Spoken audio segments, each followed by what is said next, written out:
With that, I'm very pleased to introduce the final session for today's conference, which is on the topic of resiliency, which we've heard a lot about through our discussions today. Moderating this session is Joyce Chaplin, who is the James Duncan Phillips Professor of Early American History at Harvard University. She is the author, most recently, of The First Scientific American, Benjamin Franklin and the Pursuit of Genius, which was a finalist for an LA Times Book Prize, as well as the winner of the Annabelle Jenkins Prize of the American Society for 18th Century Studies, and is also the author, or editor, I suppose, with Alison Bashford, on The New Worlds of Thomas Robert Malthus, rereading the essay on the principle of population. She's written things many places and is working on a very exciting new book project on the Franklin stove as a history of resource conservation, climate change, and settler colonialism. And the project has been supported by a Guggenheim Fellowship. So really excited to have Joyce here to moderate this session. So welcome, Joyce.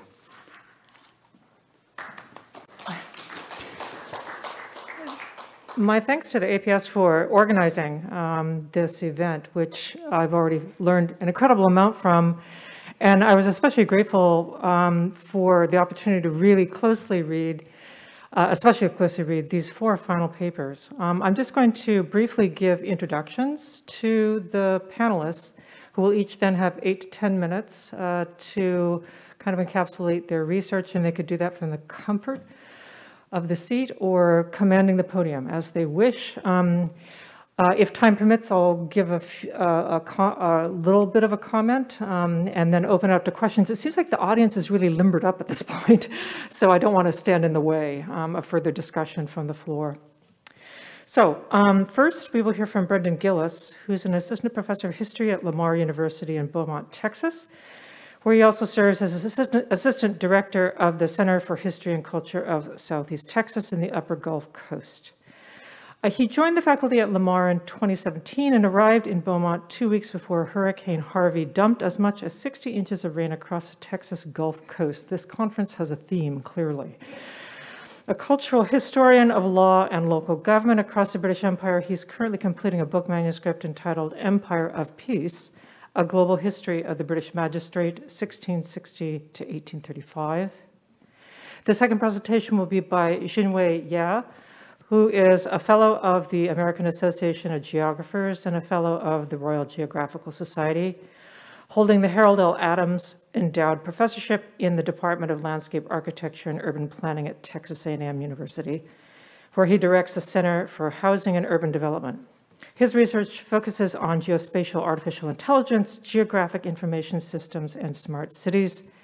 His work has been funded by the National Science Foundation, National Institute of Justice, Department of Commerce, Department of Energy, and Department of Transportation. He also serves as the co-editor of the Journal of Planning, Education, and Research, the flagship journal of the Association of Collegiate Schools of Planning. The third presenter, excuse me, Bobuchi Ken-Opurum is an interdisciplinary climate resilience, equity, and people-centered researcher. She is the creator of the Rehouse Toolkit, brainchild of her PhD research, and the director of research of the Texas Energy Poverty Research Institute. She holds a Bachelor of Science in Construction Engineering Management Technology from Purdue University and has professional experience in healthcare, commercial and multifamily residential construction management. She also has a Master of Science in Sustainability Management from Columbia University and a PhD in Architecture, Engineering, Construction Management from the Carnegie Mellon University. And our last speaker is J.T. Roane, Assistant Professor of Africana Studies and Geography and Andrew W. Mellon Chair in Global Racial Justice in the Institute for the Study of Global Racial Justice at Rutgers University. He received his PhD in history from Columbia University, and he's a 2008 graduate of the Carter G. Woodson Institute at the University of Virginia. He is a 2022 to 2023 Social Science Fellow at the Institute for Advanced Study. His first book, Dark Agoras, Insurgent Black Spatial Life and the Politics of Place, is forthcoming in January 2023 from New York University Press. So a very distinguished lineup. Please, I welcome Brendan, if you could please start us off.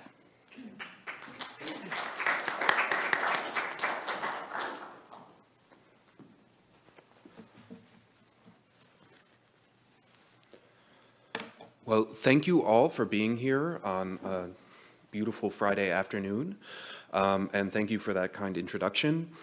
My talk today is about resiliency, putting resiliency into historical context. It really took its inspiration, surprisingly to me at least, from an act of the Texas legislature, which in the summer of 2021 decided to fund a new research center. Now this is, in Texas, it's written, the public education budget is written into the state budget.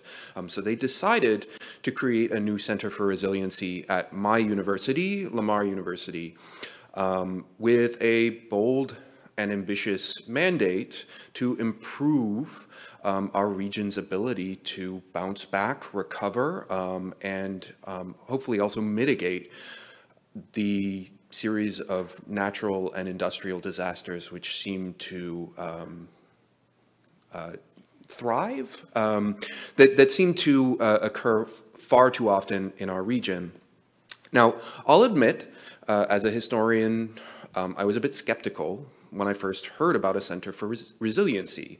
I started to think, oh, what are they trying to pull over on us now? You know, what is the sinister logic? Now, admittedly, this is something that I think academics, certainly humanists, often tend to be a little bit suspicious of the actions of corporate universities, especially when they get funded by state legislatures. And this was something that was also shared by my students, many of whom were like, huh, resiliency? Like, is this the way of justifying allowing disasters to happen without actually doing anything to protect our communities? So we were a bit skeptical, but I was invited by a colleague in political science to be part of a new springboard research project that originally set out to explore how resiliency played out in local government policy. That fits with my interest in 18th century local government, albeit in a very different context. We discovered very quickly, though, that that the sorts of sources we expected to find related to local government and disaster management just simply didn't exist. We hadn't been following best practices in emergency management in Southeast Texas. And by way of a pivot, and also by way of trying to use this opportunity to support research that mattered to my students, many of whom are very interested in the history of the Cajun Navy, the history of hurricanes and natural disasters along the Gulf. And I thought, well, this was a good opportunity to create some opportunities for them to do work. So we set out to gather together some existing oral histories that survived in our library but had never been transcribed, with the idea that this would be the first step towards trying to tell some of the climate stories, the stories of climate change in our region, across the communities from which most of my students come. And I, being the historian that I am, decided that before we did this, I had to do some contextual work. I had to contextualize the existence of this research center that was created in 2021. Why did we create a center for resilience? Where was this coming from? And that turned out to be a much more interesting and more difficult project than I could have ever imagined. So, on one, let me try this. There we go. On one level, the idea of having a natural disaster research center in Beaumont makes a great deal of sense. I note in the opening of my paper that in the years around Hurricane Harvey in 2017, we had 500-year floods in 5 years.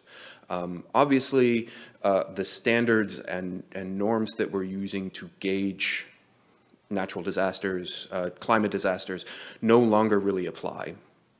And for the students who I worked with, for my colleagues, flooding was pretty much an annual event. We expected scenes like this. This is part of our lives. This is part of our reality now. And it's been that way for a number of years. And I started to dig a little bit into discussions about resilience. And it's amazing. Once you start paying attention to language of resilience and resiliency, it is everywhere. Just to give one example, the city of Houston positioned itself as a resilient city. It got funding and support from the Rockefeller Foundation to be acknowledged as a resilient city. This is a case study in the US Climate Resilience Toolkit, which is prepared and provided by NOAA. So federal agencies, local governments, nonprofit organizations are all converging on resilience as a way of thinking about how to make communities stronger in the context of the kinds of disasters which are clearly linked to changing climate. Now, as someone from outside the field of emergency management, I wanted to know a little bit more about when resilience became a term of art, why resilience and not recovery, why this of all possible frameworks. And I started digging and discovering that often resilience is applied in public discourse pretty sloppily. Now, you've seen some papers in this conference here which engage with very specific, very concrete, precise definitions of resilience. But in my paper, I also describe how a lot of public entities engage in what I call resilience talk. They throw around resilience. Resilience, a term that is loaded with all these different layers of intellectual meaning without actually really being clear about what they mean. Now, to make a very long and complicated intellectual history very short, I'll just point out that among the various different strains in resilience thought that I uncovered looking over a long 20th century intellectual history, two really sprang to the fore in the context of disaster management or emergency management. On the one hand, going back to the 1970s, resilience was developed in the field of ecology.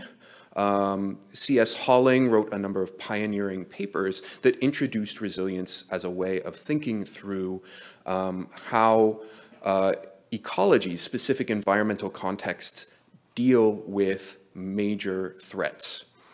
And I think we've come to sort of internalize this way of thinking about ecology as it has become a norm.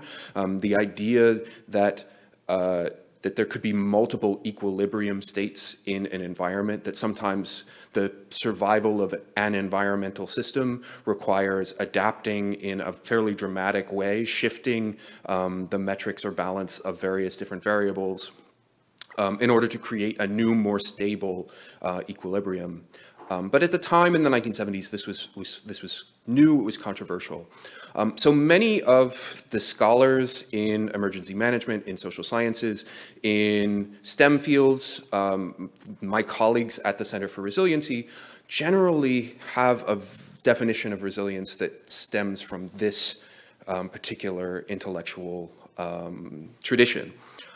On the other hand, at roughly the same time, in fact, a few decades earlier, resiliency started to pop up in economic discourse, specifically in the context of the Cold War. People use resilience and resiliency, a concept modeled from, or taken from engineering, as a way of thinking through what makes capitalist economies different from planned economies. They're resilient, and they allow individual choices to affect outcomes.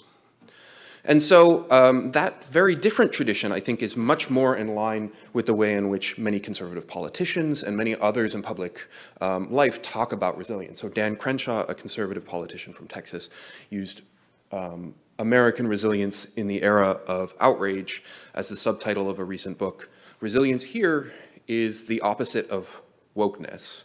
You know, if you're either upset and offended about social problems or you're resilient, you're self-reliant.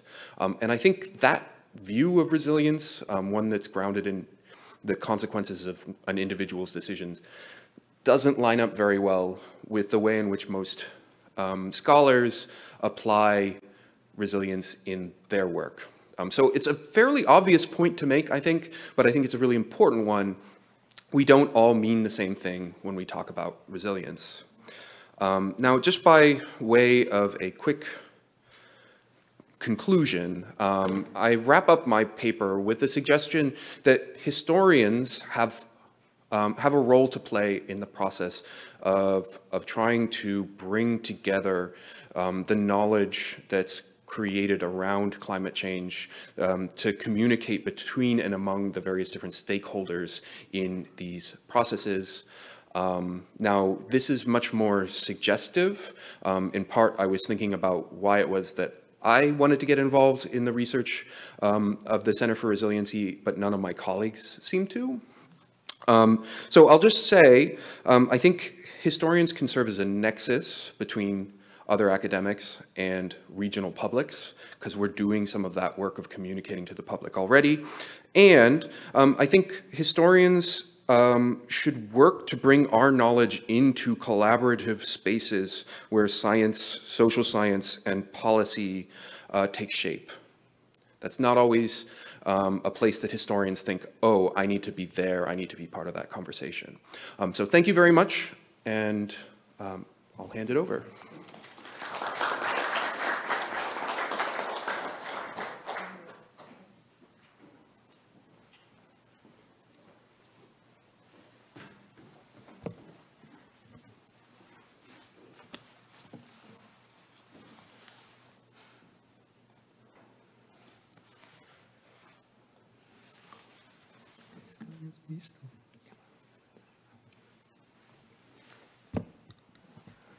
Thank you everyone to join my talk, and thanks a lot to EPS to having me here. My research is very much think about how to utilize the cutting-edge methods of digital twin decision support system to facilitate the multi-scale urban flooding resilient planning. So to me, I consider cities as a complex system to integrate climate, social, and physical systems in the built environment, starting from yesterday and also for all the splendid plantations so far. We are talking about we have many heterogeneous data sets over history and with different data formats. We talk a lot about text documents, but we also have video, audio, like picture, social media, people's comments, and data from the experts, as well as many of our regulations, laws, and the opinions from kind of the local communities.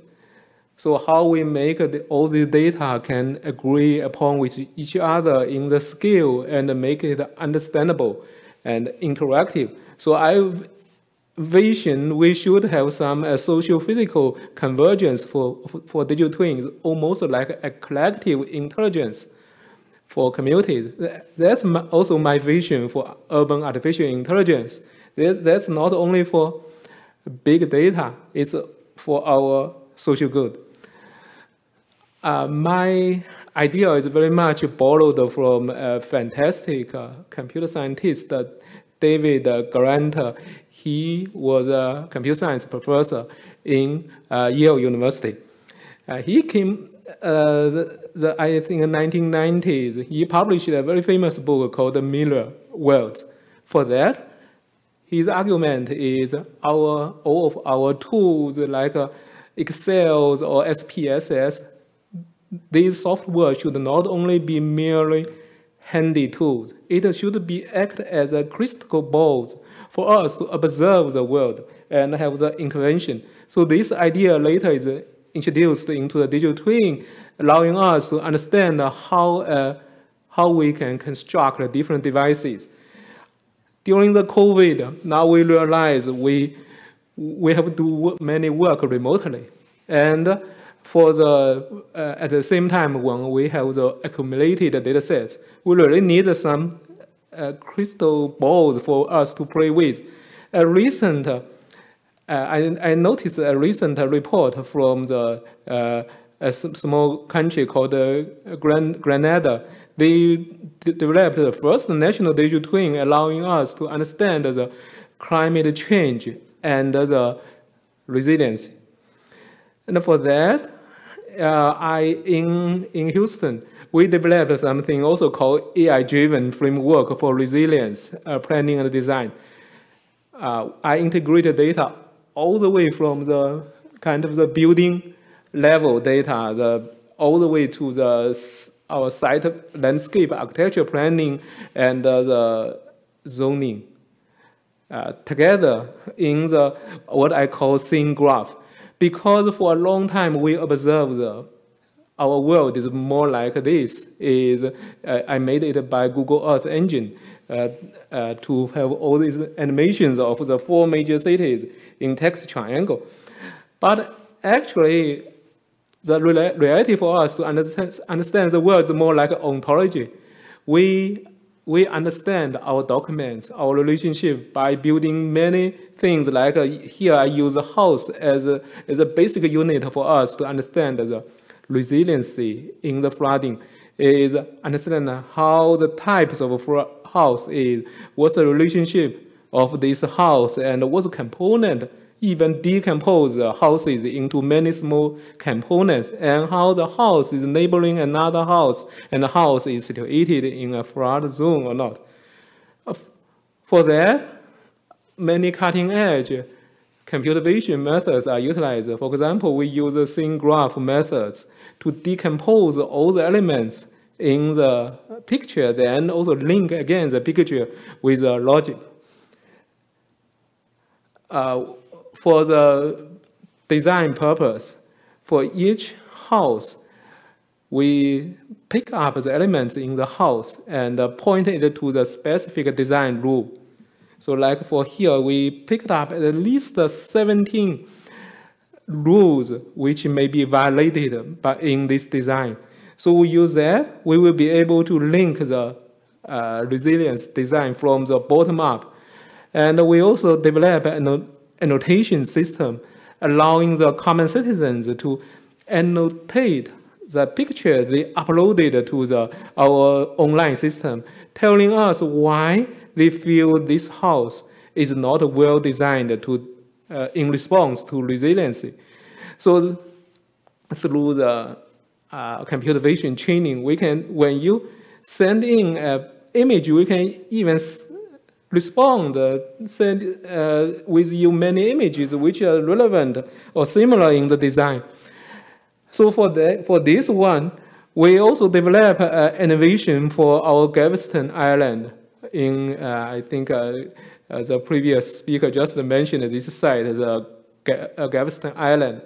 What we did is, through the computer vision and the scene graph, we understood what their first floor elevation is. So when we play different scenarios of the flood depth, when it becomes blacked out, it means their first floor was totally surpassed the first floor. If first floor is surpassed, the water coming into the property, then the other dark reddish building, they have not been surpassed, but when the color changed, it means they are approaching this line. So it's allowing us in 3-dimension animation to better understand in such a fine scale how the risk is. Last but not least, during my spare time, I also like to write blogs for Rice University to help them to understand how to use artificial intelligence for planner, designer, for the ground level insights for flood resiliency. Thank you.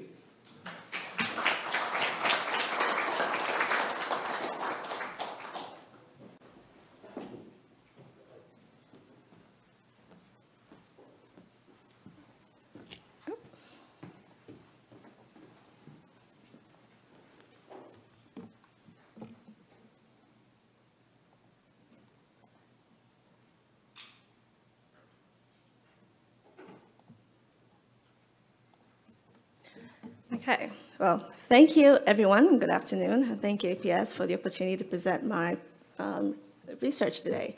So I'm going to be talking a little bit about the process and the findings from developing a simplified step-by-step guidebook to help self-builders in tropical global south countries make better informed decisions about selecting and implementing flooding design solutions in their housing.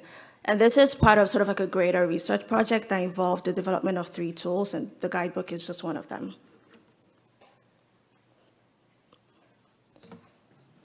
Okay. Before I dive in, I kind of want to spotlight this quote by one of the focus group participants, where she sort of lives in Lekki, Lagos, Nigeria. She explains that, you know, it doesn't make sense to have so much investments. The reason I'm spotlighting this is it's a very illustrative, you know, perspective of her lived experience with flooding in Lagos. So it also highlights sort of the need for research in this space. There's a lot of like property damage from really highly major floods. That's why you see like inundation of property. So when you're spending money trying to redevelop your house or sort of reclaim your property again, you see sort of like increased damages in billions of dollars. Also, there's a lot of like health and social losses as well from displacement, and also from damp spaces kind of causing spores or from sort of injuries as a result of flooding. This quote also really sort of shows the need for the first tool, where she says if there's a way to combat all these natural forces of the environment, it would be great. So there are ways to do this.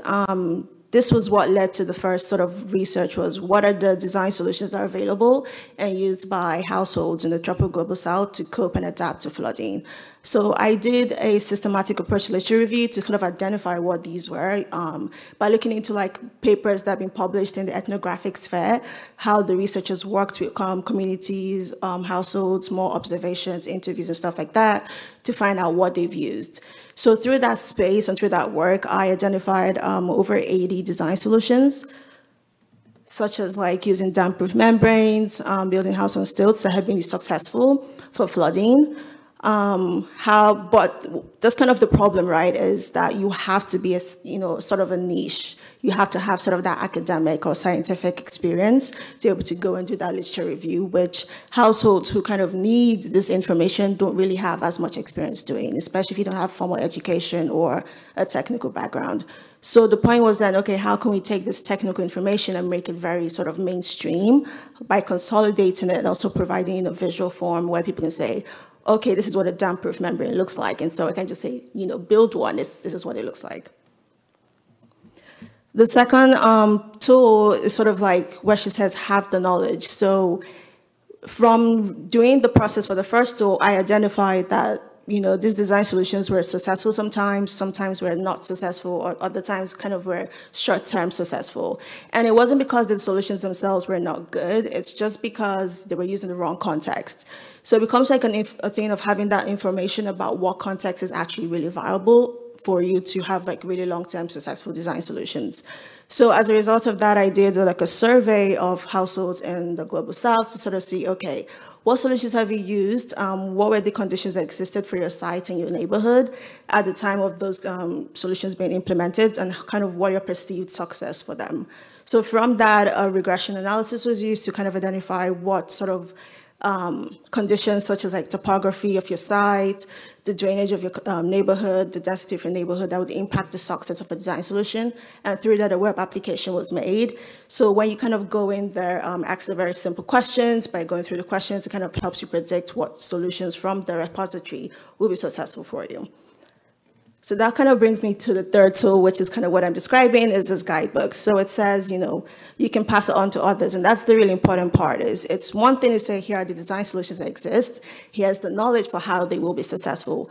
If the households who kind of build them themselves, and they've done this through their own informal methods, cannot build them, it's not really useful. So the guidebook became important to kind of say, okay, here's all this information, here's how you can do it yourself, and here are the resources that you will need. And so the work was grounded in the case study of coastal Nigeria. And coastal Nigeria is a really great case, not only because, it's one of the most vulnerable low elevation coastal zones in the world, but also because it's like a melting pot of cultures, very diverse socio-demographic sort of profiles of people there, very different languages, nomenclature, and stuff like that. So if it was going to work in coastal Nigeria, it's probably going to be very transferable to different parts of the global south. So the work pretty much had 2 phases of focus groups. The first one was 3 sessions that happened between July and August. So for each session, there were 3 activities, and those were developed to sort of guide the process. We wanted to make sure that, one, we wanted to see sort of like a baseline of how do people even think about making instructions. So I asked the participants, like, here's instruction, give us, and kind of explain it to sort of the people around you. The second one was terminology. So because of the different languages and different nomenclature, we wanted to build a glossary of terms that would work with whatever tool we ended up coming up with. And the third one was a prototype. So we had several prototypes already made and wanted to review a kind of co-creation to see what can we improve, should we scrap the prototypes, and kind of what that process would be like. So for the first activity, just really quickly, some of the findings were that, a lot of people said they learned through visual modes. And within that sort of like majority, 40% said videos were specifically really important to learn. However, they also did recommend that, regardless of the method of videos or pictures or books, visuals and text was most appropriate for a climate information or climate data sort of tool. And then also they specifically stated that, having books was the best way to kind of ensure that it was accessible for people who may not have sort of internet or data. For the terminology activity, one thing that was really surprising was we kind of went in there expecting to build a glossary of terms, and we were told not to do that. We were told, keep it the industry standard, and that's the way they'll learn. Because if you kind of spoon feed them a little bit, that they wouldn't really learn what this industry standard was. And someone actually used the word that it was a bit condescending to sort of expect to be catered to in that way. So we decided to keep the industry standard terminology, but some other recommendations made to sort of say, okay, we still want to learn what this industry standard is. So a good way to do it is to, provide synonyms that are very localized in parentheses besides the main word. Also using graphics to kind of explain so someone knows, okay, if I'm saying a Gillis or a louver, this is what it looks like. And then also kind of recommended using 8th grade language level and providing a glossary of terms at whatever, if that could be at the end of a book or at the end of a video, just explaining what the terms throughout the whole process was. And for the last activity, I provided 3 prototypes to participants. So 2 were one single page.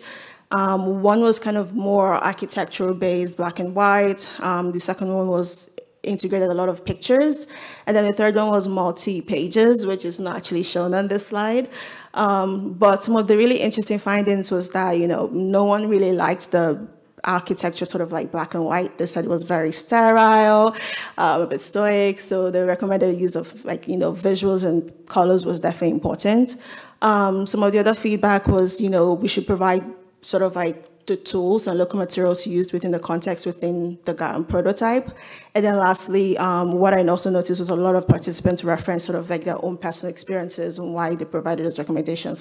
They enjoyed using IKEA type of instructions, or they did not like architectural plans. So the second phase sort of evaluated this final guidebook and provided feedback, and sort of through a validation process identified that indeed the guidebook was very helpful. And so this guidebook is available at rehouse.tools. And just for the purpose of time, I'm just going to summarize really quickly that, from the whole process, there are some key principles, and I'm just going to highlight 3 of them. Is that designing with stakeholders is very, very important. So in the design space, especially for climate design, we tend to want to do really good by providing the tools which you've already designed, and that's really helpful. However, if you're not working with the stakeholders and the communities that need the work, you're sort of just making something that is not as tailored and unique, and it may not work for everyone. The second important part is kind of going back to local knowledge and intrinsic knowledge. It's very important because we're trying to be always innovative, and that's good, but sometimes learning from history and learning from the past and learning from the people who experience this day to day is very important, sort of in developing solutions that will actually be very viable in the future. And then lastly, we have to sort of really capitalize on simplicity and making sure things are very relatable to the stakeholders who will use it. So thank you.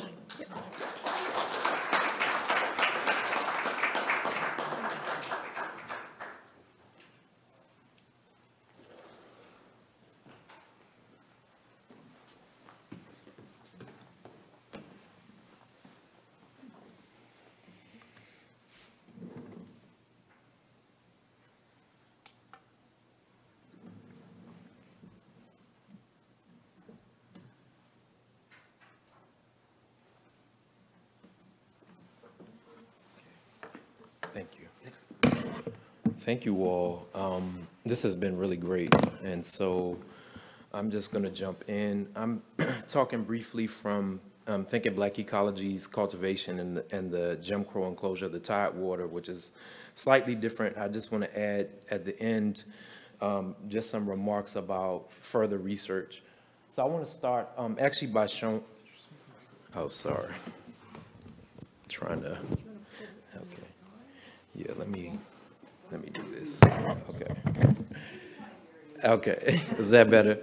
Okay, so again, talking about Black ecologies, in particular the paper that you all have had a chance to look at really focuses in on the Jim Crow era and the kind of consolidation of oyster fisheries and fisheries in general in Virginia and the Tidewater region more broadly, and thinking about the ways in which Black communities engaged in engage actively in their own kind of fishing practices that gear towards more sustainability, what we might consider sustainability, and also the ways that that is bound with a sort of wider production of a Black landscape in this context that follows emancipation but precedes Jim Crow, and that's a critical point, that these life worlds and practices of place don't emerge in response to Jim Crow. Jim Crow responds to them. So I'm just, I think part of what I'm showing here, just some B-roll footage from a film project about all these kind of practices and place in general.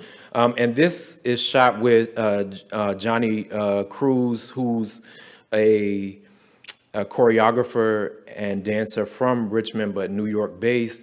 And we were just doing work at the edge of an extant plantation called Mahogany. And this is at the dammed waters that have been dammed since about 1940. This, of course, was an area that was navigable by flatboat from the main river and into the Chesapeake system, which explains why the plantation is there in the first place.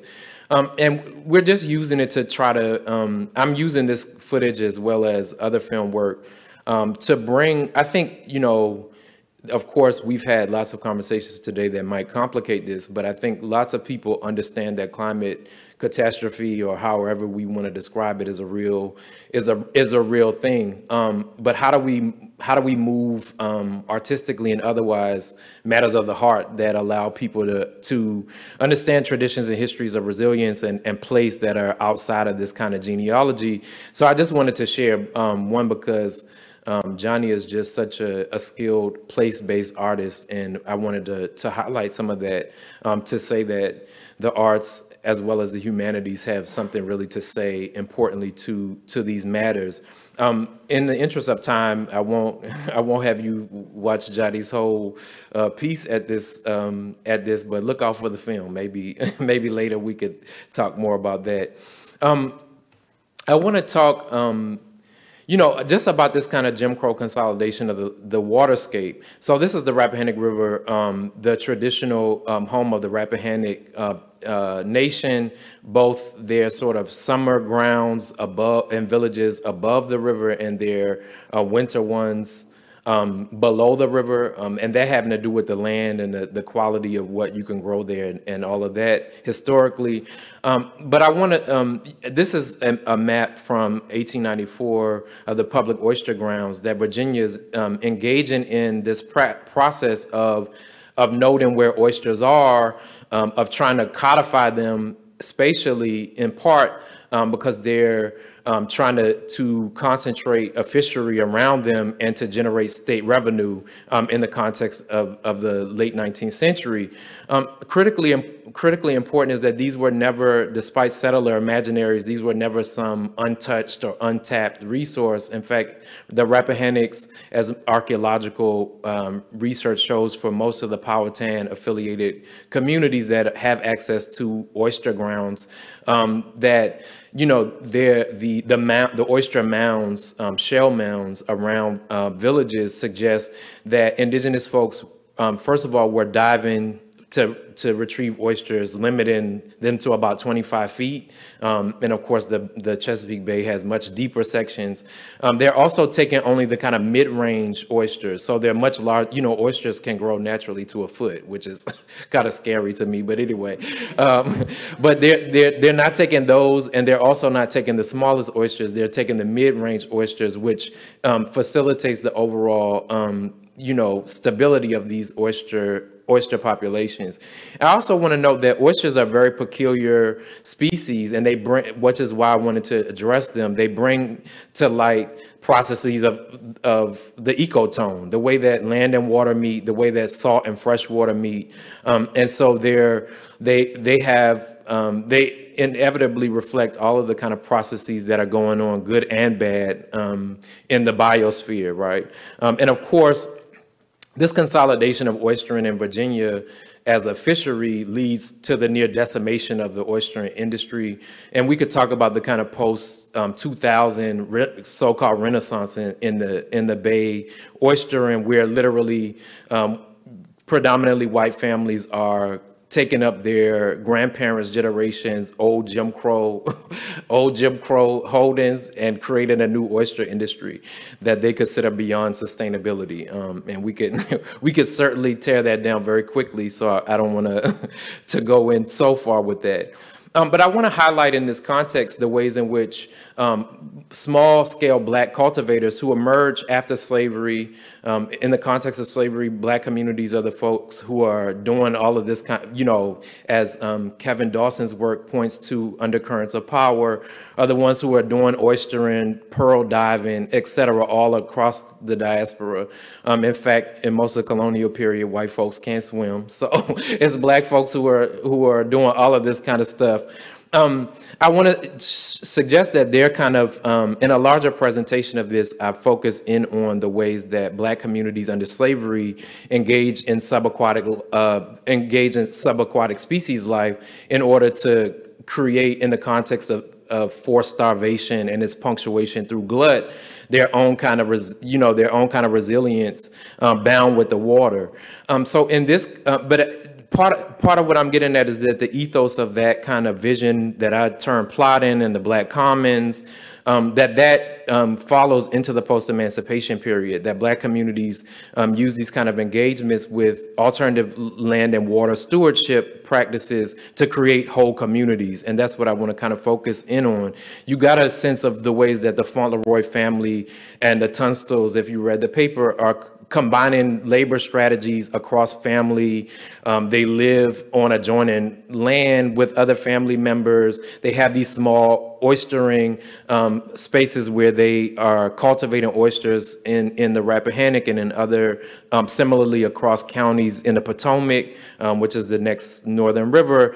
And these are quite different. This half an acre up to about 4 acres that of identifiable Black oyster workers is quite distinct from this period from the 1890s to the 2000s. I mean, to the early 1940s and 50s, when their white counterparts are amassing hundreds and hundreds of acres speculatively. So I think, and what Black communities are able to do with this is build whole kind of communities. So if you read the paper, Lit Walton is a space where Black communities continue to hold on to their own direct extraction of oysters. And all of the kind of descriptions of outsiders is that they're indolent, they don't want to work when the weather is bad. Like we could see all of, but they use it to build their own stores, their own churches, they buy their own land, they buy their own houses. And what I'm getting at is this kind of, these Black rural formations of community are, first of all, they're engaged in what we might consider a more sustainable practice with the oysters, and that has a direct reciprocal relationship with their world making, their place making in the aftermath of emancipation. And I want to just very quickly highlight, this is not in the paper, so I'll finish here with these couple of slides. But the Gloucester Letter is a newspaper that's generated in the early, at the end of the 19th century by Black educators to orchestrate and to help fund the first Black high school in the Middle Peninsula. If you know Virginia, the Middle Peninsula, which of course Virginia doesn't have any provision for Black secondary ed in this period. And this is a negative note about oystering in relation to the construction of the school. After an emancipation event on January 1st in 1889, you know, the editor and the first principal, W.B. Weaver, says, like, we didn't get that much money at the emancipation celebration that we anticipated to go in towards the school building fund because oysters had a bad season this year. Now, of course, we can back up and say oysters at these communal efforts to build even a whole, you know, lit waltz in a whole town are funding a whole Black architecture. And I would, you know, posit, following folks like Clyde Woods, that this is an alternative schema of development that Black communities are engaged in a context in which the Jim Crow state is clearing the forest, extracting all of the oysters. That this is a distinctive kind of relationship that is tied, that binds the subaquatic to a distinctive Black placemaking efforts. And in the larger work, this is from the Essex version. In another county, the Rappahannock Industrial Academy also has its own newspaper. This is less tied to the water explicitly, but I want to show the kinds of cultivation that and the kind of ongoing practices of small, what we might consider nearly subsistence farmers are building a whole apparatus that includes not only these schools, but also, you know, schools, higher education institutions as well, through Baptist, particularly through Baptist networks. But you see these folks are delivering to the pantry, you know, fruits that they're growing and preserving. And I wanted to highlight with this, and I'll end, that this is quite importantly women's work in this context, right? Even though it is very much shaped by the kind of post-emancipation, post-1880s charismatic figures of masculine authority, that is actually the day-to-day work of women that is engaged in this wider effort at world building. And I'll stop there. Thank you.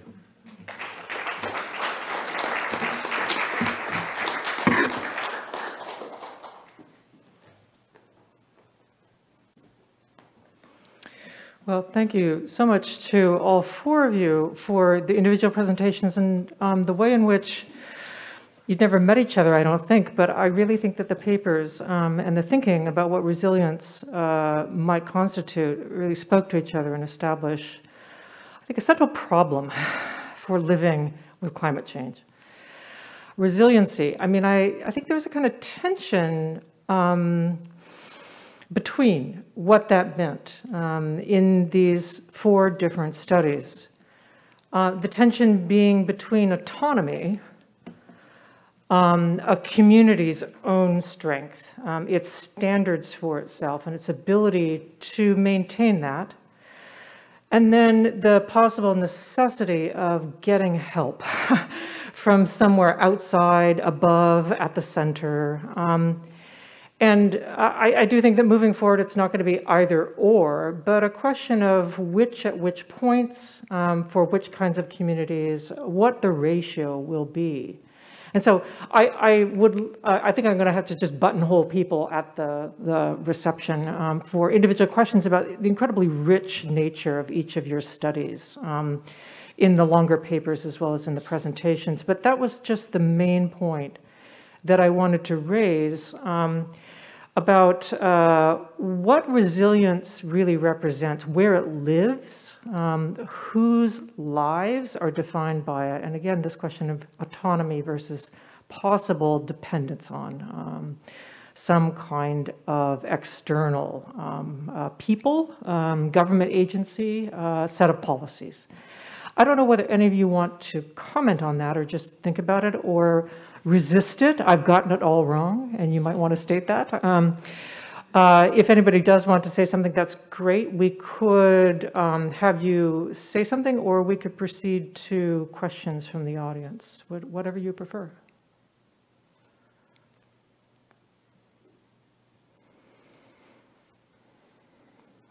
I'll say that I think autonomy, especially in relation to Black communities in the U.S. context, I'm speaking in the wider diaspora, especially on the Americas and Caribbean side of that.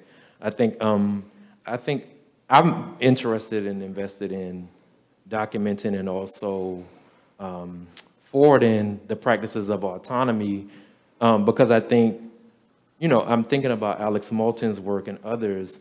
It's actually autonomous spaces, whether they be indigenous or maroon, in the context of his work in Jamaica, that have that are biospherically the most stable. And I think given the space and the opportunity to develop their own relationships to place, that most humans could figure out what needs to happen in that frame. I think when we I was politicized by Katrina, so it's hard for me to imagine that the state is going to come in and do anything that's not more terror, more intensive terror.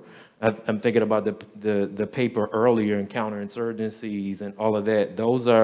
That's how we got to this place, mm-hmm. right? Where communities don't have a level of autonomy around basic spatial matters. And I think especially if we route our understanding outside of the kinds of discourses that I think in many ways obscure, including stuff like climate change and Anthropocene, the kind of longer histories of violence that are really being recorded now as the energetic load of the atmosphere, that actually the state and the nation state form in general is not well positioned to actually address any of that.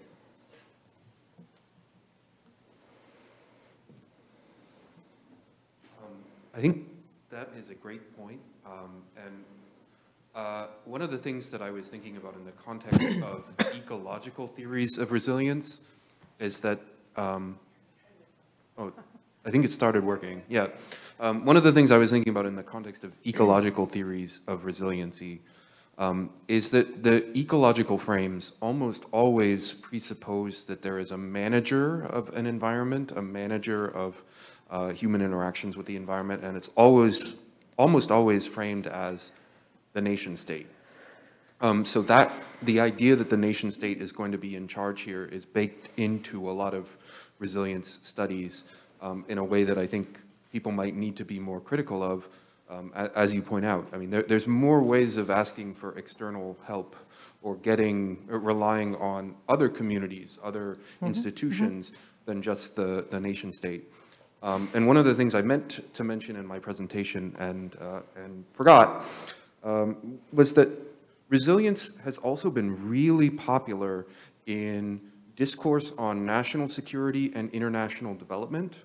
So a lot of the most cogent criticism of resilience that's come up in the humanities has focused on resilience in the war on terror, which is, it draws on some of the same scholarship, some of the same intellectual energy as resilience in disaster management. But I think there hasn't been as much attention to the importance of that criticism because it's focused on a different scholarship.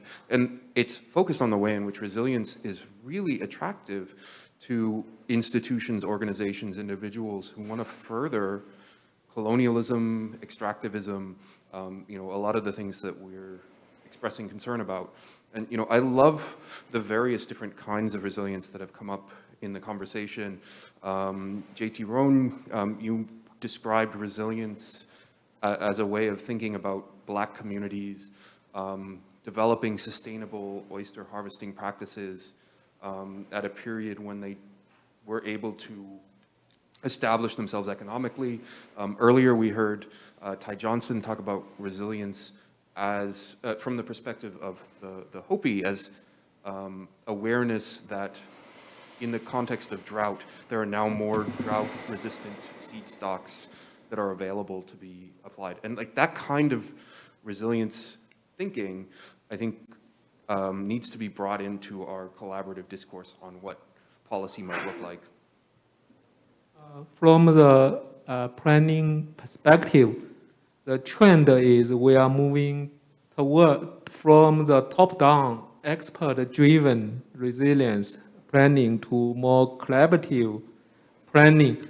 So in other words, now we have lots of need in knowledge co-production and how we can involve different stakeholders to come up with some solution. Maybe it's not the best for one specific interest group, but it's acceptable to most people, especially considering nowadays in the big data time, the low-income minority groups are very less represented in that. So certainly there is a more and more need.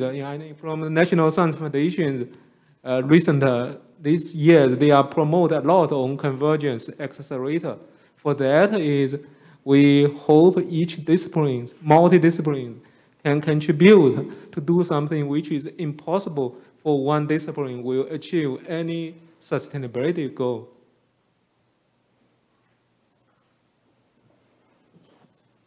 Okay, for another time, but I just wanted to add that in terms of autonomy, kind of what was kind of driving my work was that very whole, I kind of want to respect the autonomy of households already from the work they're doing, the bottom-up resilience. And this kind of was important because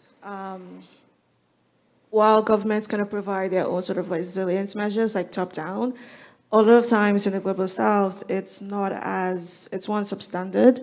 And even when they're very good, it's more reactive than proactive. And so we're finding situations where households then have to sort of fill in the gaps themselves. And if you sort of live in an informal settlement where you don't have as much access to infrastructural systems or drainage systems, for example, there is really no other way for you to, live within the urban sphere rather than having to build yourself, your own thing. So you have this autonomy, but also within the autonomy, it's also a network of communities where you're still sharing and storytelling and kind of building that relationship with each other. So, yeah. Thank you all. Questions from the audience? Points people want to make? Or from online? Maybe I'll just jump in. Hey, why not? Since I'm here and I've been handing the mic all day. I guess one of the things that really stood out to me in this presentation in particular is the role of communication as kind of an important factor in thinking about how we live with climate change. So from last night, the paper that's been ringing in my mind is Kyle White's Against Crisis Epistemology. So thinking about, who, this kind of goes back to your point, Joyce, about who kind of frames the narrative, who has the autonomy in the situation. So thinking about resiliency as a way of framing the conversations that we're having about climate change, instead of disaster, instead of emergency, how does that then empower people to do something about it, kind of restore that hope that's sort of needed to take action? And I sort of recognize that this is a big question, but would just love to hear from the folks on stage how you sort of see hopefulness in the work that you're doing and how you're kind of shifting the narrative a bit with this project. I guess I could start. So from my focus groups, one thing that kind of really came across was the excitement that there was someone who was coming to this space and trying to hear their opinions and sort of provide a tool for them, because everyone kept saying, we deal with flooding every single day and we don't feel like we're being heard. And even when we see news about it, it's not in a way that we can understand. And so everyone's excited that there's a tool that could be made. There's a tool that could be made that would actually sort of break down the information in a way that they would be able to digest it and also feel like they're participating in their own sort of adaptive capacity. And I think that's really important. It's we can always help in, by always providing sort of like the tools and resources, but then when you provide communication and like really easy ways for people to understand, they can build it themselves and really build their own capacity to like be more resilient in the future. So communication is a really important way to like take that scientific information, mix it up with sort of like the local information and making sure that people kind of, in the long term be able to make their own decisions themselves.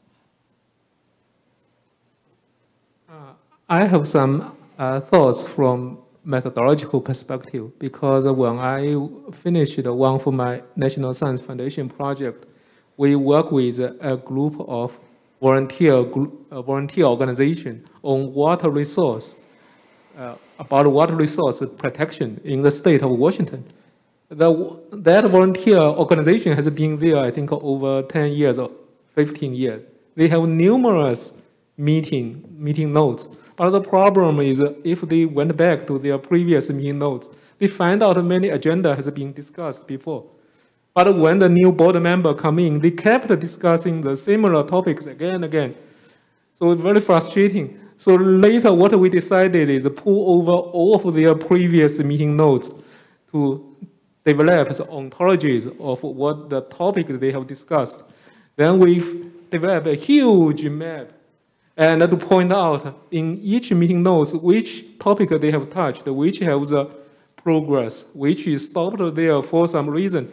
So for that is next time when they have a meeting, they will know exactly what they have achieved, which direction they move on. So for that, we will make the discussion more engaged, has more productive outcomes. I think, as I tried to point to very quickly with the film, but also I'll mention a zine project, collaborating with some other folks, including an artist, Elisa Diamond. I think, Black communities in this part of the Tidewater are radically alienated from the water. I don't think anyone would even point to like the river as some people live their day-to-day lives without any reference point to this massive body of water that's right there, right? And I think that speaks to the violence of the Jim Crow enclosure, and then more recently to, the kind of rural gentrification that's happening with, Essex County has 40 miles of riverfront land.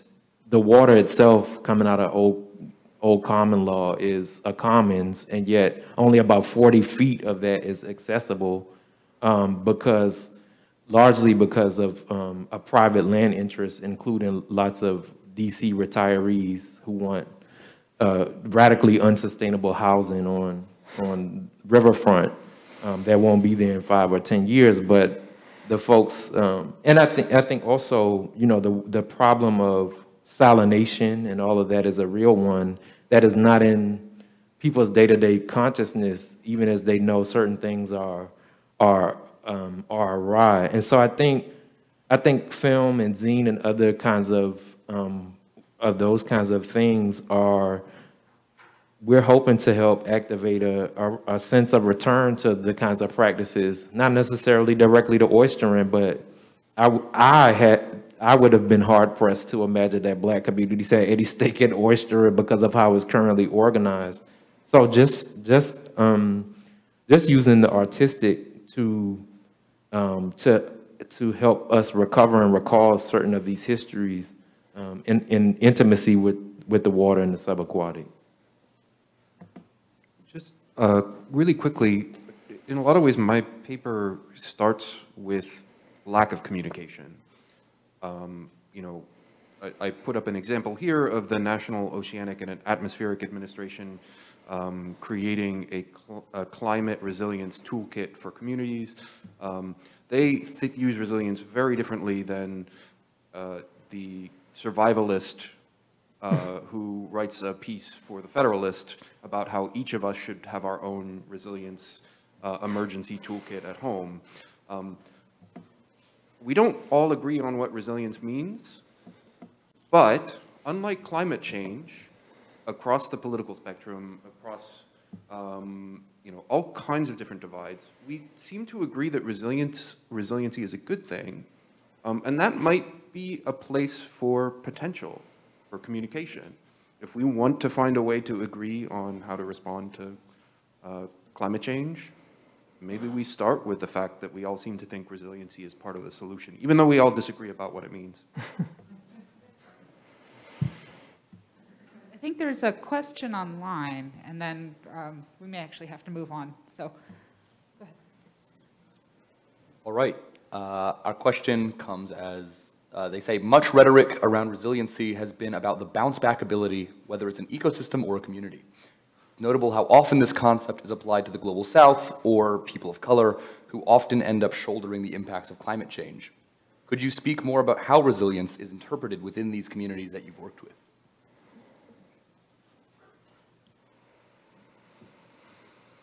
I can take it. So with the communities that I worked with, part of my survey was also finding out, what people's knowledge of resiliency is in climate change and sustainability and all of that. And even though a lot of people responded that they may not necessarily understand what climate change or resiliency is, they do understand that there is a need for them to sort of adapt and cope to rising precipitation and rising flooding in their neighborhoods and in their sites.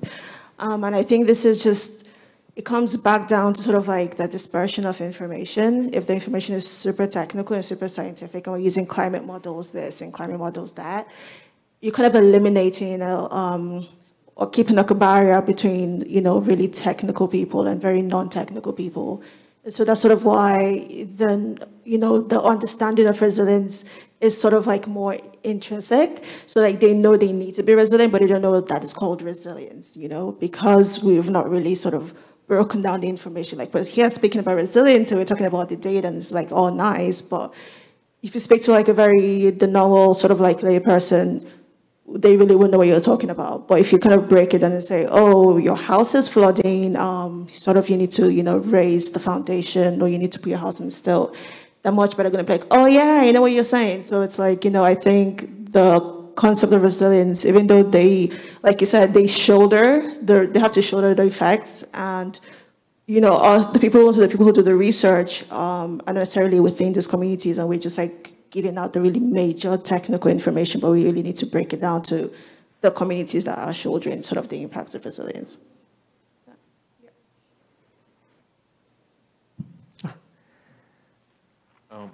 I appreciate this question a lot. I think there is a neoliberal intensification around a dyad between the resilient subject and the potential terrorist, and those are not. They're actually quite often the same source communities. It is just depending on how they show up in relation to, especially U.S. power analyses, and tied to stuff like these conversations around.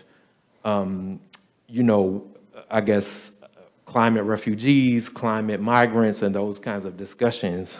I think with that reality in mind, I think there are organic forms of resiliency that are generated within I'm talking about in the historical context of Black life, that are definitely not romantic, because they're punctuated by starvation, violence, extrication from place, the destruction of place, ecocide, herbicide, all of these kinds of related phenomena. And at the same time, I think those are important cultural resources, even as it's being wielded within a matrix that seeks to bifurcate who is who along the lines of securitization, like who's a good displaced subject and who's one that is. And I think that tracks along Black community internal to the U.S. That tracks, post Katrina. That tracks along very closely, even with the displacement of Katrina folks. I think certain kinds of resilience are called looting. Certain kinds of resilience are called, certain folks who are displaced are considered to be disruptors of where they land, and all those kinds of ways that mirror internally and externally.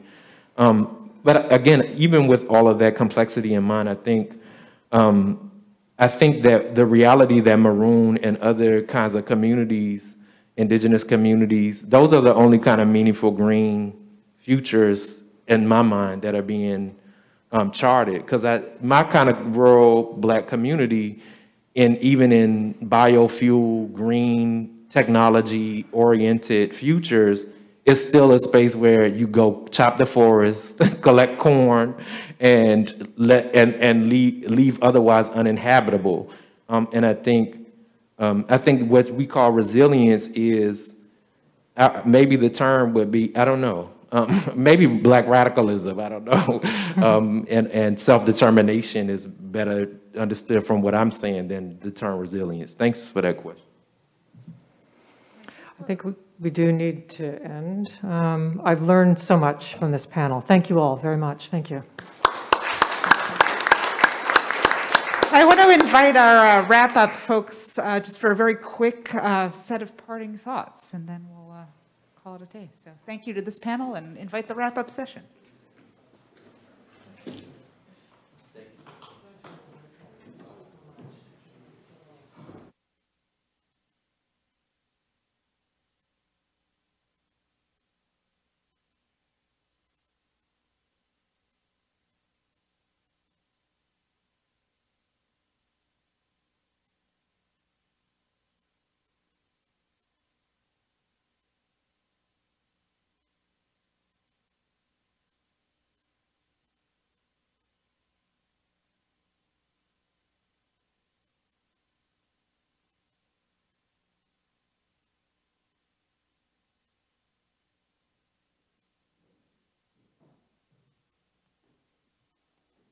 Oh, we do have 5 seats?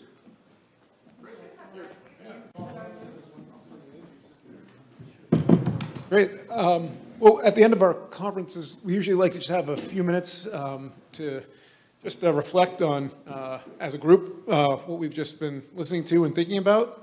So we've asked 4 people to share some of their thoughts, but then happy to open it up for a few minutes to see what other people are taking away and thinking, or follow-ups to the thoughts that our panelists want to share. And my job is just to kind of throw out, I think David Scorton last night was talking about lobs. So I've got one lob question and then one more that might be a little bit more of a curveball, though it doesn't sound like one when you ask it. So the first one is a lob, which is, and I'll start with Joyce and work the way back towards me. What is your biggest takeaway from the day so far?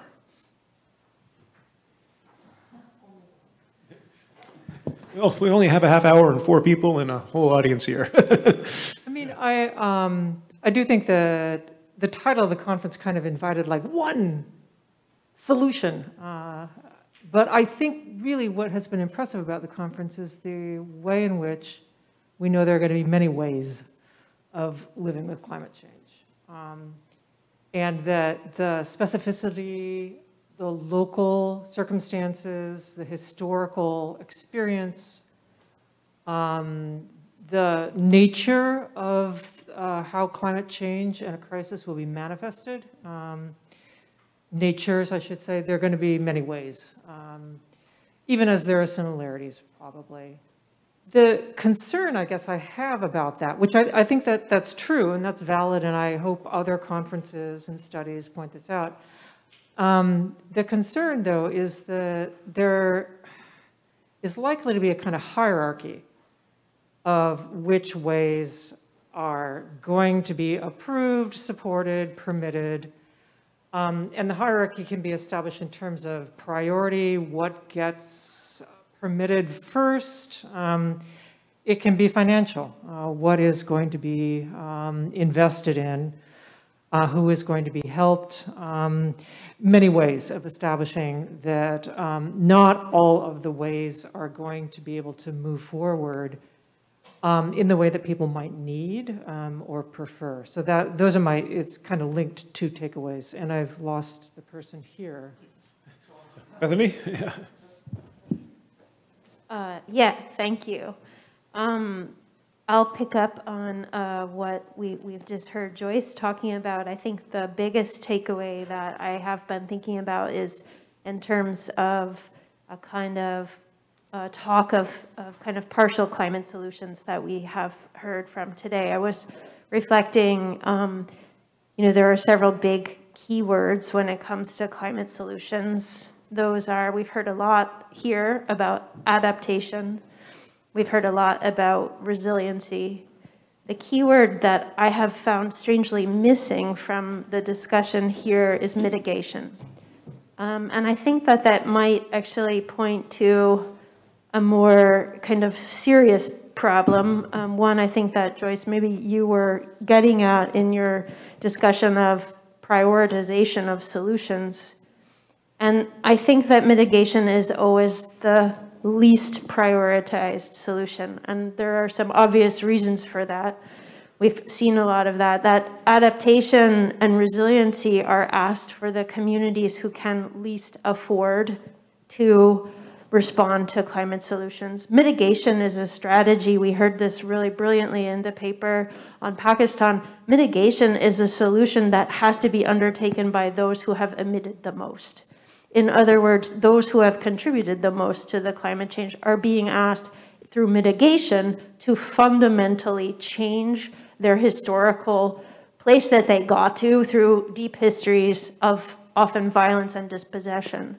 So I think that what I find really a little chilling, I guess, is the absence of discussions of mitigation as a solution here. Well, I know so little about this topic that I should not be up here, but maybe I represent an audience that we're all talking to. I was sort of blown away by, I think it was Dr. Stanislaus at the Key and last night, and then Professor Mumtaz in his article. And even as I was reading his article, preparing to be the moderator for that panel, I'm going like, Pakistan's responsible for, what'd you say, 0.09% of the whole world's pollution, and it's the 5th most affected country, but your country's talking about local communities solving this problem. So I'm piggybacking a little bit on what you said. Who's created this problem? I don't know. England and Europe burning coal from the 18 whatever, the internal combustion engine, cars in the United States, cars in Europe, and now cars in China as a middle class emerges with, what, 1 billion people. So where is the solution going to come from? And when we're up against people whose profit motive or job, I mean, who denies climate change? It seems like it's people that have a profit motive and at risk. So until they're the ones that are harmed, are they going to want to do anything? And so I guess I'm just damn pessimistic, so I'm going to go back to my hotel room and just... That's not why we invited you, Bob. I know, but... but you made me read these papers and listen to it. And I am very concerned about what the future is going to be, because when will we mitigate? Got one here. As I said, Bethany took my main point away from me, because I guess maybe the title of this thing, Living With, is what pointed everybody to adaptation, but mitigation is really where an awful lot of the action is, and that's not just about the science of climate change. There are examples that I don't think anybody pointed to adaptation. One might think, for example, of the fact that the Netherlands exists as a long-term and highly successful example of adaptation. Perhaps that will also be true of Venice.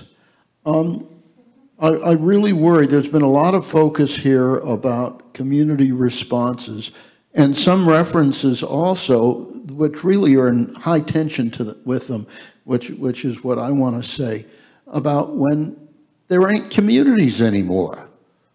Think about what happened, as Professor Roane just mentioned, when Katrina totally disrupted and destroyed, in essence, what one would have thought of as a sustainable black community in the city of New Orleans, dispersed it to Houston, where the folks were not exactly welcome, and so on. Think about, we haven't gotten to this point yet. What is going to be the consequence of Ian for the populations of Florida that has been totally destroyed, the communities in Florida that have been totally destroyed. Are those folks going to move? Are they going to rebuild in a place where this is just going to happen again in a few years? What is going to be the consequence of that? So the big story, it seems to me here, really has to do with the whole series of extreme events that can cause the destruction of entire communities and either kill thousands of people or cause massive migrations, which will have their own consequences. That's not massive population displacement is not a trivial matter. There's been a lot written about it. For those of you who keep an eye on the annals of the American Academy of Political and Social Science that's produced right here in this town, the December 2021 issue was entirely devoted to the psychological effects of displacement, of population displacement, of forced migration, and those are really considerable. In the case of, in fact, in the case of the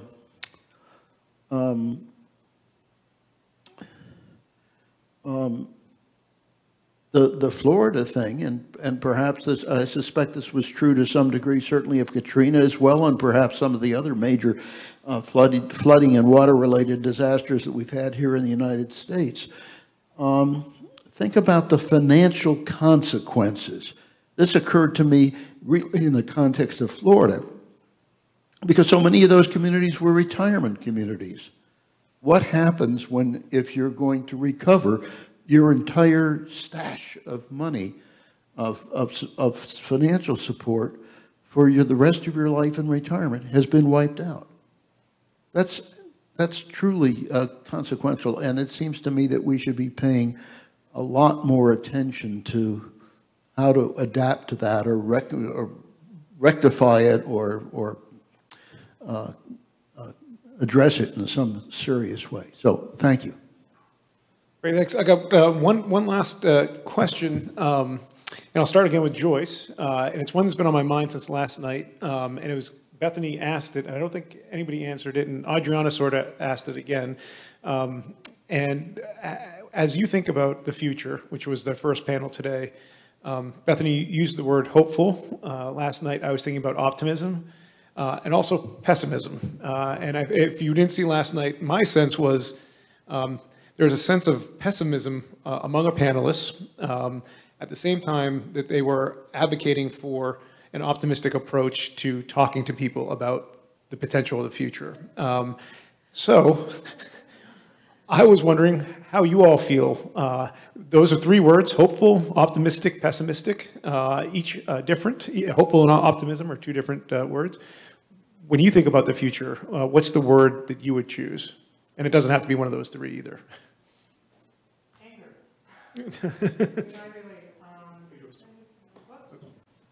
Anger, righteous anger.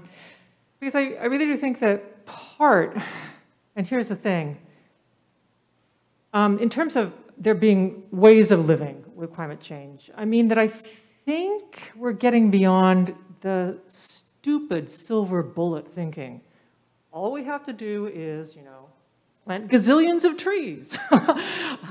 And I have as little patience for the people who say, don't plant any trees, because it's going to take gazillions of solutions, not the trees.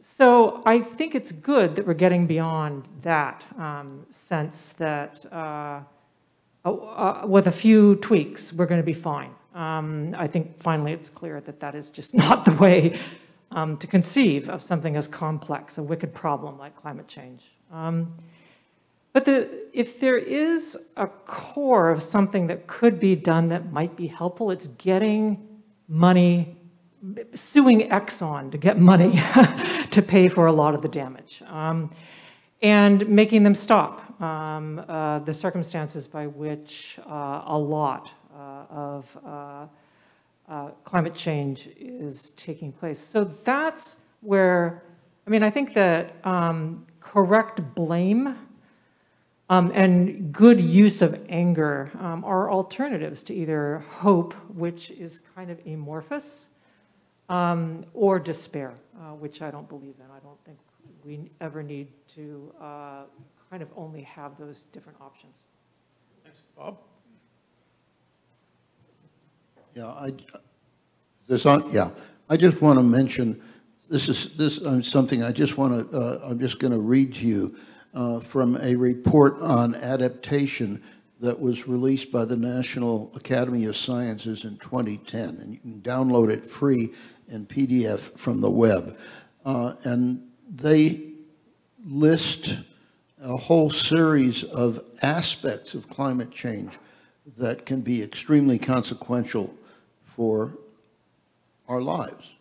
And I'm not going to really read the possible adaptation actions that are suggested there, but think about these: accelerated sea level rise and lake level changes, changes in sea ice, increased intensity and frequency of coastal storms. Of course, that's very salient to us right now.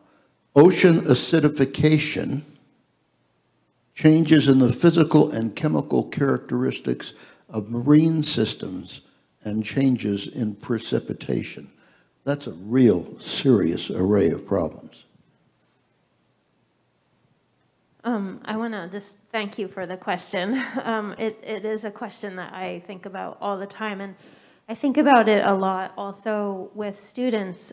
This morning, some of my students were here, and I was so glad to see them. I want to answer your question by way of an anecdote about my students.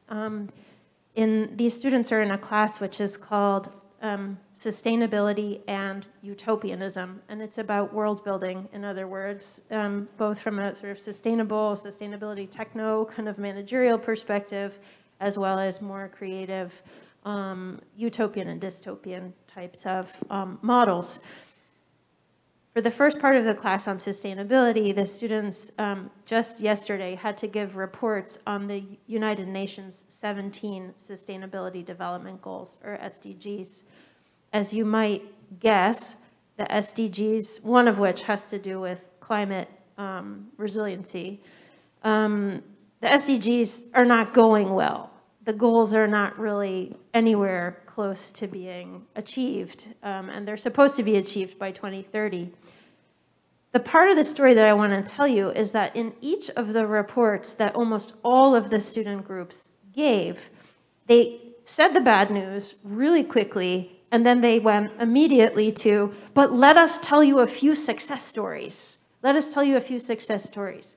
So this question about what is our affective kind of response to the bad news we're hearing, I think, is one that my students are also wrangling. And what I asked them yesterday in class was, do you think that your immediate turn away from the bad news and looking to success is maybe also short-circuiting our understanding of what the problem really is? A rush to solutions always does that. So in terms of, I'm wrapping up now, I promise. The mixture of feelings I suppose I have, on some days very much share Joyce's anger, and also some measure, I suppose, of feeling really pessimistic. But pessimism, I think, in the tradition of Afro-pessimism and other very negative kind of thinking with the spirit of the negative dialectic, I think really also helps us to understand and become actually curious about what longer forms of this problem can what they look like, and allow us then to resist a rush to solutions and actually do the work of staying curious and really thinking about what are the dimensions of the actual problem we are in. I'm reminded of Amitav Ghosh in The Great Derangement opens up that book by talking about Han Solo landing the Millennium Falcon on what he takes to be an asteroid, but actually turns out, of course, to be eating monster. And I feel that we are in very much, I think that's an apt metaphor for where we are now.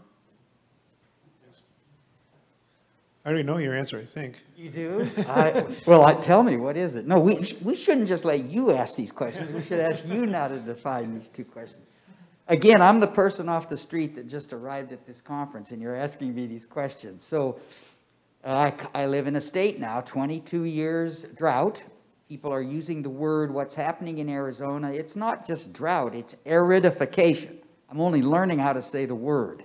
So I guess it's the expansion of the Sahara in Africa as water resources and soil fertility are used up. And so that I'm looking around at the plants, the desert plants don't appear to be doing too well in my neighborhood in Phoenix. So I worry about this sort of thing. First time I ever heard the word global warming, we all called it, we called it global warming, didn't we? Got away from calling it that because someone took a snowball into the Senate. And just like they said, you can still buy canned salmon. I always thought this would be my grandkids' problem, and I didn't have to worry about it. And last year, I live in Portland, Oregon, part of the year, 117 degrees one day and 109 the next. Both all-time records for Portland, Oregon. I was teaching in my wife's front room one day over Zoom, forest fire smoke coming in her chimney as I'm talking. I'm coughing in front of the class. Didn't know what was going on. Turn around and smoke's coming in the chimney. So, yeah, is that what you thought was going to be my despair? So you two both didn't use the word despair, but you were similar emotions, right? You said anger. No? Anger is despair. I don't think anger. Not anger? Okay. Well, so I don't... motivation to do something. Well, yes, what? Just a second. Well, no, I'd be glad. I don't want to be too negative about the whole thing, but it's sort of like we talk about a nuclear winter. Maybe one day there's going to be such a tragic event we're back to the Stone Age, we start over. I hope that is after I'm dead. Is that negative? Yeah, well, you were pessimistic before, now you're despairing, so that's why I knew what was coming. Bethany. I know, I just wanted to say, I mean, I think that, you know, in the last 10 years or so, I really have had all kinds of envy for scholars and activists in the legal field. And part of that envy stems from my sense that there really is some hope from some international courts. Joyce, when you're talking about being angry and wanting to sue Exxon, I think that there's really awesome lawsuits that are moving forward right now that give me all kinds of feelings of maybe we're going to get some reparations out of these companies. That I think does offer me a little bit where anger turns to hope. I will start feeling more hopeful when I learn, and I hope there's a possibility of doing this, whether Hurricane Ian has changed anyone's mind. Well, that's actually, I'll end on, because I know we've got a reception. The thing that's been on my mind since really last night, and we're talking about how this is affecting individuals and their health and how that's a way to connect with them, is a letter that we have here from George Washington talking about the Constitutional Convention. And in it, he says, the people must feel before they will see. Hence it is this form of government is so slow. And I think one of the challenges with climate change is that a lot of people were talking about what was going to happen, but nobody could feel it. And now, unfortunately, we're feeling it, and the problem is so large that it's a question of how can we adapt to it and mitigate it at the same time and show resilience. So, Joyce, I think you had one other comment? No? Okay. Great. Well, we have a reception, and I know that people probably want to continue the conversation. There's through the doors, we've got wine, cheese. But before we go there, I just want to thank all the people who made this happen. So most of all, somebody you all know by now, but Adriana Link.